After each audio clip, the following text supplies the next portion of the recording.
Hey there. So I just wanted to get my thoughts out quickly on some recent changes that YouTube has begun making on their platform, instead of just tacking them onto the end of whichever video comes out next. As you're probably aware by now, YouTube has removed the public dislike count entirely from their platform. You can still dislike videos, but the only thing that this does is add to the private count that only the creator can see, and it also still counts as an interaction for SEO purposes. There are many reasons why this is a terrible change for them to make, and why their ulterior intentions behind it are extremely obvious. In this video featuring their most punchable social media representative, YouTube tries to tell you that they're doing this to give people a voice and reduce targeted attacks.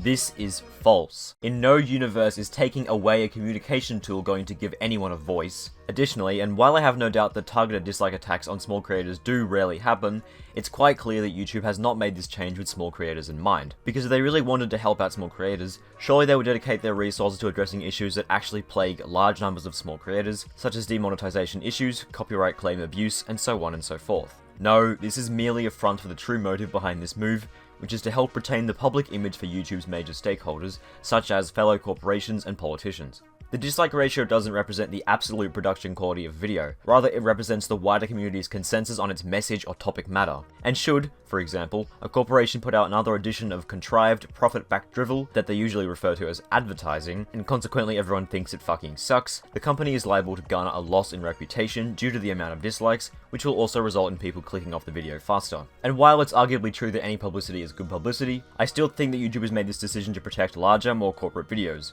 Because from my experience, nearly every time that targeted dislike attacks occur, they're directed at videos or channels such as this, aside from a very, very small percentage of smaller channel attacks. YouTube, of course, is a victim themselves of such attacks, many of their abysmal YouTube Rewind videos receiving such a reputation. However, YouTube themselves have taken notice of this, and in recent years have toned down their Rewind videos so as not to be so obnoxious. They're still not great, but it's a difference, it's an improvement. And that is why the dislike meter is so important. It's a crucial tool for us viewers to let the creators know how we feel as a collective. And as we've seen with YouTube Rewind, it can have definite effects. The dislike button and bar is unique to YouTube. It helps keep creators in check and is one of the few things preventing the floodgates to a platform soaked in low-effort, mass-fabricated crap from opening. Well, more than they already have. This news is particularly saddening for me, as since my videos are often of quite a critical nature, I more than welcome criticism from viewers in the form of both comments and dislikes. In nearly every video of mine that's opinionated, I try and encourage viewers to be honest with their thoughts, and although my efforts at replying to comments are often suboptimal,